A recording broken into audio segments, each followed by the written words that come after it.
The council chamber pulsed with ancient energy, its architecture hewn from obsidian and gold, spiraling with cryptic etchings that shimmered faintly under the dim celestial light. 12 thrones encircled the chamber, each occupied by a being older than Earth's recorded history, draped in robes that denoted their lineage, wisdom, and planetary power.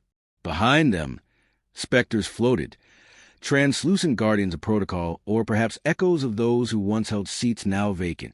The air buzzed with the quiet hum of suspended time, a realm where diplomacy was theater and execution was often metaphorical. Orion Vale entered the chamber as a stranger, a silhouette clad in a pitch-black suit tailored so precisely it seemed stitched from shadow. He moved with precision, not grace, like a man accustomed to gravity, obeying him out of respect, not physics. His hair, silver and swept back, caught the light like polished steel. No entourage accompanied him. No guards. He didn't bow. The 12 watched. Some sneered, some observed with cool detachment, but none welcomed him. Human representative, drawled Varnak of the HFY, his voice a coil of disdain. You arrive without a herald. Is that your custom or your arrogance? Orion's lips quirked, but only faintly. I thought a herald would be redundant. I'm not here for ceremony. A low murmur slithered through the chamber. Disrespect, some thought. Ignorance, others muttered. But a few narrowed their eyes. Orion stepped forward to the center of the spiral floor, its gold inlays glowing faintly beneath his feet. Each step he took seemed to stir something in the room. An echo not quite sound, a shadow not quite form. You are here, intoned Chairmaster Drox of the Melithka, to answer for humanity's trespass into the Virelian drift. You claim peaceful expansion, yet our sentinels record fleets and terraformers. Peace, Orion said, is often judged by intent. Our intent is survival, not conquest. A poetic excuse, hissed Lady Salter of the Rain Dominion, her features flickering between reptilian and crystalline. The drift is sacred. Your kind understands neither sacredness nor boundaries. Orion clasped his hands behind his back. He made no attempt to rise to their bait. I was told this council values reason. I came expecting conversation, but I hear accusation. You hear truth, snapped Varnak. The council will determine truth, said Drox, raising a hand for silence. You will remain silent while your mind is examined. A cold ripple ran through the air. One by one, the councilors' eyes glowed, yellow, red, violet, according to their species, their minds aligning into the ancient psychic lattice that had judged emissaries for millennia. Orion remained still. They reached for him, invisible tendrils brushing against the edges of his consciousness. Then came the first crack. It was not sound. It was absence, a momentary drop in the ambient hum, as if something had stepped between the universe and its rhythm. Several counselors stiffened. A few recoiled, subtly. One, the youngest, from the crystalline serum, blinked rapidly, sweat blooming across his brow. What is this? Whispered Salthra. I warned Earth, growled Drox. Never sent a weapon disguised as a man. Orion's voice was low, but it filled the chamber. I am no weapon, but I don't permit intrusion. The lattice began to falter. The psychic stream shuddered as the counselors pushed harder, some now out of spite, others out of fear. They tried to peel back the veil, see who he was, what he was, and then they saw, not images, not thoughts, but sensation. Cold, not the cold of vacuum or death, but of ending, the stillness before the final breath, the hush that settles in a room when the heart no longer beats. One by one, the counselors broke contact, eyes wide, hands trembling. You're cloaked, Varnak said, voice unsteady. Masked? What magic is this? Not magic, Orion replied softly. Just truth, hidden until needed. Drox stared at him, unblinking. What are you? Orion met his gaze with a calm that felt like winter. I'm your equal, and your mirror. You judge all species from a throne of superiority. Today, you learn that humans are no longer beneath you.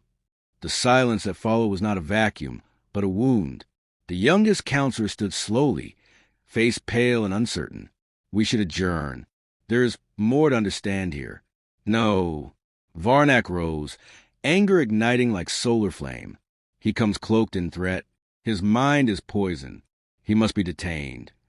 Orion turned his gaze on Varnak, and the heat in the chamber vanished. I came in peace, he said. But you should understand something important, counselor. He took a slow step forward. Every eye followed. I wear this suit because I represent civilization. But make no mistake, the shadows around the holographic floor began to pulse. The suit is a coffin, and I wear it well.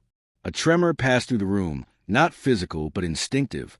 Something primal recognized the being before them. Not predator, not even executioner. Judgment. The council sat frozen, not from fear but uncertainty. For the first time in recorded galactic history, a human emissary had silenced them without raising a voice or a hand or a weapon. Drox finally broke the stillness, his voice quieter than before. Return to your quarters, Representative Vale. We will reconvene tomorrow. Orion inclined his head. Of course. He turned and walked out, the echo of his footsteps oddly muffled, like reality itself hesitated to record them. As the doors sealed behind him, the council chamber felt smaller and colder. The stars wheeled silently over the Terran wastes, where even light seemed reluctant to settle. Beneath the surface, in a forgotten bunker hidden from satellites and censored archives, Project Thanatos had been born. Not out of ambition, but desperation. Earth had been bleeding. Hemorrhaging ships, soldiers, and entire colonies in a war had no hope of winning. The Galactic Council had deemed humanity developing but undisciplined, and its expansion efforts were treated as violations of unspoken laws. Sanctions turned into skirmishes. Skirmishes into open war. Every battle stripped away more of Earth's soul, until its leaders turned to whispers and legends. The occult sciences dismissed by the Council as primitive. Orion Vale had been a name once etched in medals and eulogies. A soldier known for precision, diplomacy, and an uncanny survival instinct. He died on the moons of Lysar 9, shielding a civilian convoy from a Vrain incursion. Official reports declared him a hero, but deep under New Geneva, the Directorate saw an opportunity. His body, barely intact, was recovered not for burial, but rebirth. They called it convergence. Science and sorcery braided into something the Council would never sanction, never expect. Technomancers bound nanites to soul fragments. Quantum rituals stitched neural echoes back into decaying tissue. A void stone heart replaced the one he lost. What returned from the black steel chamber looked like Orion Vale. It spoke as he did, even thought as he did, mostly. But death does not relinquish its claim so easily. He never slept, never aged. He required no nourishment, no medication. His vitals were unreadable. Psychics refused to enter the same room after the second test subject lost their mind just by brushing his aura. To many in the Directorate, he was a triumph. To others, a haunting question in human form. He was not briefed in full about what he had become. He never asked. He simply followed orders, like a revenant whose only compass was the mission. His first deployment was not announced. An enemy dreadnought was found drifting along the Hades corridor, untouched. Every crew member vanished. No signs of struggle, no breach in hull integrity. It was weeks before someone realized the logs had been wiped clean at the moment Orion Vale was deployed nearby. His legend spread without effort. Mercenaries began turning down contract against Earth. Traders made wide arcs around Terran space. The term Black Envoy surfaced in intercepted chatter. Enemies began to refer to him not as a man, but as a harbinger. He vanished for 12 years. Then, without warning, he stood on the landing pad outside Earth's Unified Council, dressed in a simple black suit, bearing diplomatic credentials, and requested assignment as emissary to the Galactic Council. No one told him to do it. No one dared say no. The counselors who had interrogated him earlier that day remained troubled. What they saw in his mind was not simply defiance. It was void, a perfect, suffocating stillness that mirrored no sentient consciousness they had ever known. It was not madness. It was absence, and it terrified them. In his chamber aboard a delegation vessel, Orion stood before a mirror, not to study his appearance, but to observe movement. He often found it useful to confirm that he still interacted with the physical world the same way others did. His reflection, sharp and immutable, gave nothing away. The suit hung flawlessly against his frame. Its fibers were woven with obsidian-threaded graphene, stronger than armor, but to him it felt like air. His eyes, a shade too pale to be human, met their mirror with no flicker of uncertainty. He did not fear what the council might do, but he sensed their next move. They would test him again, push boundaries.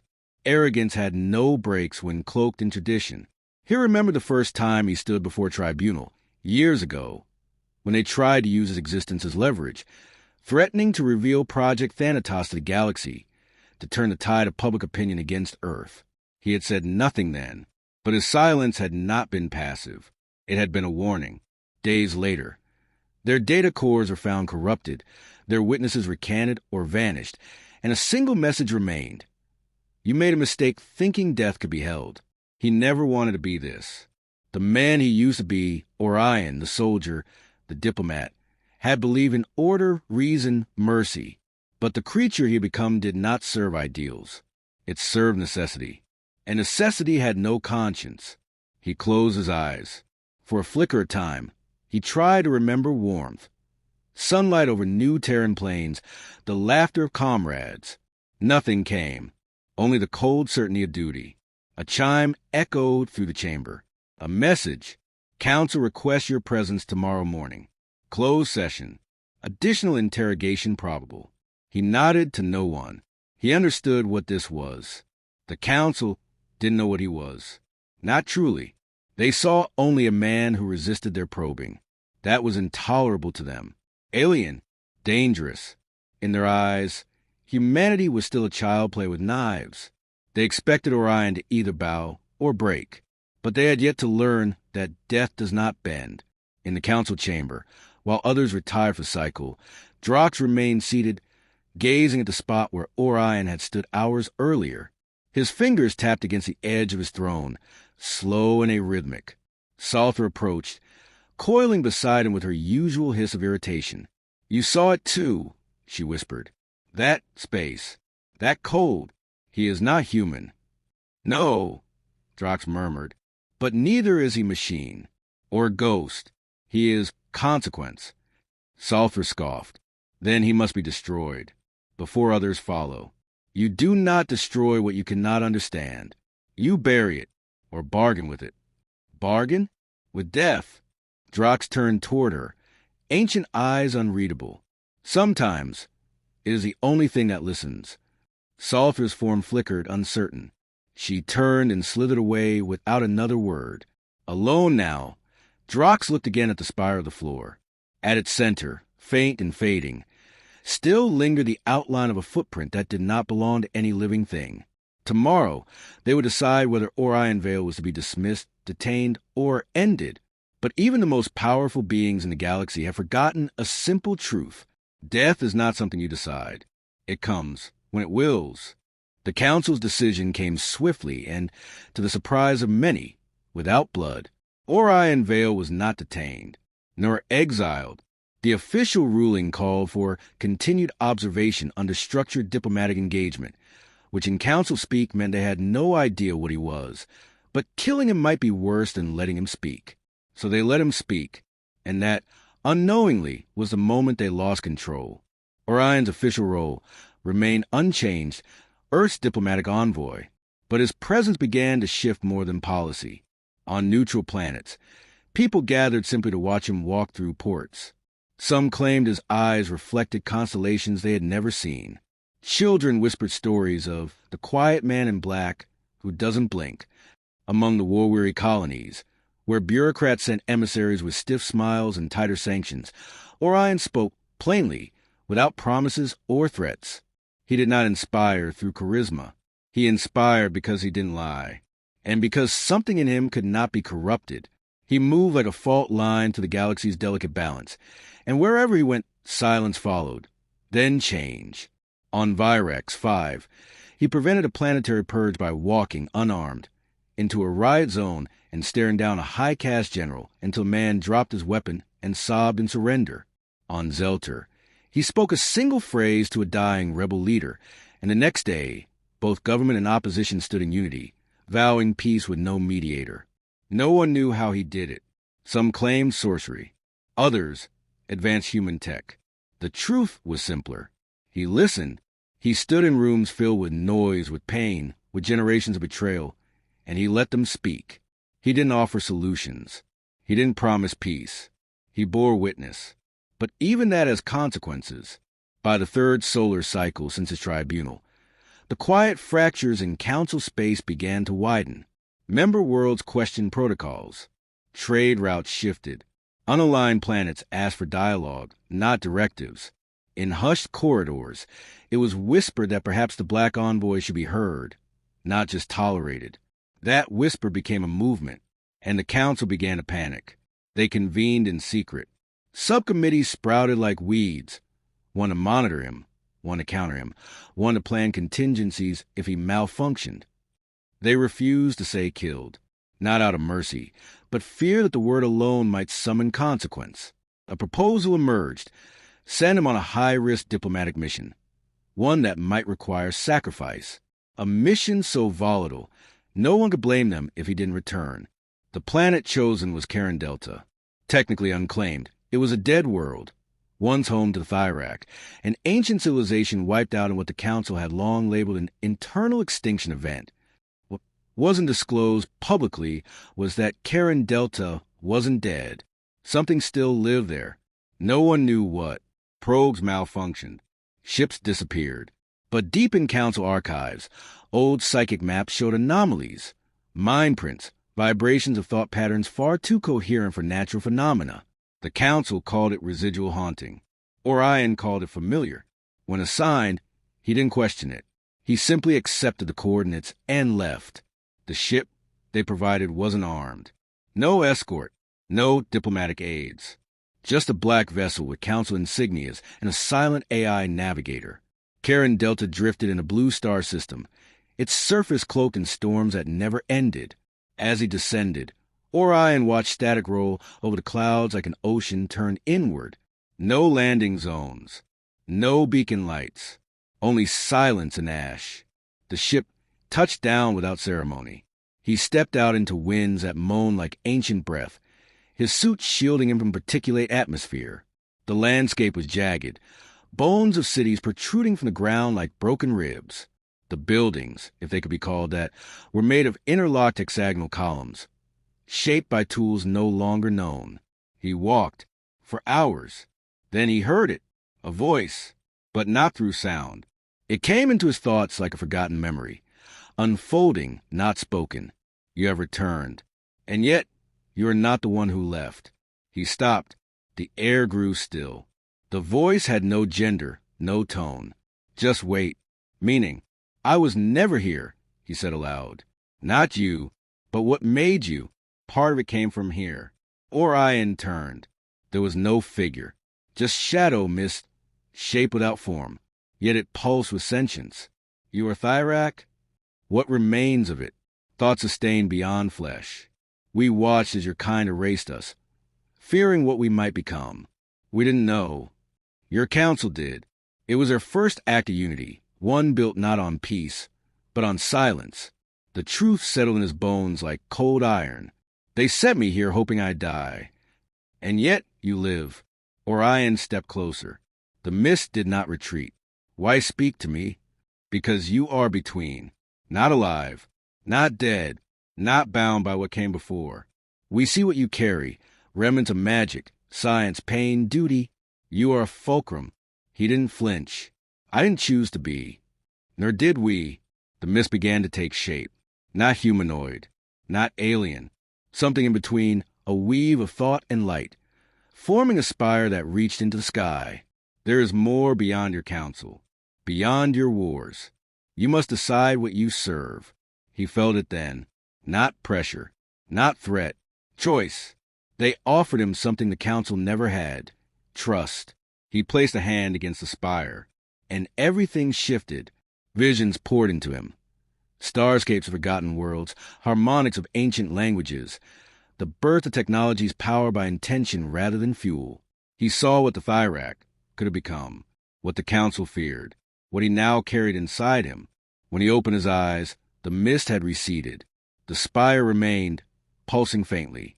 A beacon, a bond. He returned to his ship in silence. No one stopped him. No one followed. As the engines roared and the planet fell away, he spoke just one sentence into the ship's log. I know now what they erased. And the galaxy would never be the same. The stars above Council Station Etherian burned cold and distant, their ancient light falling indifferent across the aftermath. Below them, silence hung like smoke over a chamber once defined by order and ritual. The council ring, fractured and scorched, no longer bore the gleaming luster of authority. It bore witness. The spiral floor, once pristine, was now etched with char and ruin, the golden inlays warped by energy few could even comprehend. Orion Vale stood alone in the center. The chamber was no longer filled with debate or accusation. It was filled with absence. 5 counselors lay motionless in the recesses of their thrones, their minds hollowed out by contact too close, too deep. Their bodies still functioned, nerves still responsive, but they were no longer present. Not truly. The others had fled. Drox remained, but he did not sit. He stood at the periphery, face pale, expression unreadable. His usually commanding presence was diminished now, not from fear, but from understanding. He had seen something during the moment of contact, not just death, but what came after it, and what chose to return. Orion turned to him. His suit, though unmarred, now shimmered faintly. Energy laced into its threads, pulsing like a second heartbeat. His expression had not changed, but his presence had. There was no need to speak. Drox did. We brought this on ourselves. Orion's voice, when it came, was quiet. You believed death could be denied, then manipulated. You feared what humanity was becoming, but refused to see what it already was. You are not human. I was, once. Enough of me remains to remember. Drox took a slow step forward. What do you want? The question hung like gravity. For the first time, Orion looked uncertain, not hesitant, not vulnerable. Simply paused, as if the answer no longer came as quickly as before. I don't know, he said finally. That question used to be simple. Justice, peace, safety. But now those words feel hollow. They are hollow, Drox murmured, unless all are bound by them. Orion considered that. Then, with something nearing fatigue, he turned his eyes to the chamber's high ceiling, where projections of the galaxy once shimmered with hopeful motion. Now they flickered erratically, half the systems marked in red. Planets where rebellion brewed, where collapse threatened, where diplomacy had failed. They'll come after me, he said. Those who remain. The factions behind the council. The arms dealers. The gatekeepers of silence. Drox didn't deny it. Orion continued. Earth didn't make me as a weapon. Not really. They made me because they believed war would never end unless someone changed the rules. And did you? Not yet. The chamber lights flickered again, then dimmed entirely. Emergency systems kicked in, amber glow crawling across the walls, casting everything in a sepia haze. Distant alarms whispered from the lower decks of the station. There was movement. Troops, perhaps, or the next iteration of decision. But neither man moved. You could walk away, Drox said. Disappear. Let them think you've fallen into myth. Fear will do the rest. No, Orion said. That's what they'd expect. Another shadow. Another tale to frighten children. I was given a voice, remade with one purpose. I'm going to speak, and they're going to listen. He stepped toward the central console. Drox's eyes widened slightly. You intend to broadcast? To every relay, every system, every world they've silenced. That will make you a target. I already am. With a gesture, Orion activated the console. It resisted at first, then folded, recognizing not authority but inevitability. Symbols glowed, translating across hundreds of languages. Channels opened across the galaxy. Feeds cut to static, then to a single image. Orion Vale. No title, no insignia, just his face. He didn't raise his voice. My name is Orion Vale. I was born on Earth. I died in war. And I was brought back not by gods or machines, but by people who believed survival required something more than compromise. He didn't blink. The Galactic Council is broken, not by malice, but by cowardice. It fears what it cannot control, and so it erases it, silences it. If you are hearing this, know this message will not ask you to rise in rebellion. It asks you only to remember. Truth cannot be regulated, and death cannot be reasoned with. In countless systems, viewers lean closer to their screens. Soldiers pause mid-patrol. Citizens stopped in alleys. Priests lowered their heads. Even pirates turned down their comms to listen. Orion's voice continued. I am not a savior. I am not a symbol. I am the echo of everything you refuse to face. And I am done waiting. The feed ended. Silence again. In the chamber, Drox watched him with something approaching reverence and dread. You've changed the rules, he said. No, Orion said softly. I reminded them there were never any. Behind them, movement began. Footsteps measured, precise. From the upper corridor, a new delegation entered. Not council guards, not soldiers, civilians, representatives of fringe worlds, banned scholars. Independent systems once ignored. They came without weapons, without announcement. Orion turned to meet them, and for the first time since his rebirth, something flickered in his eyes. Not power, not vengeance. Hope.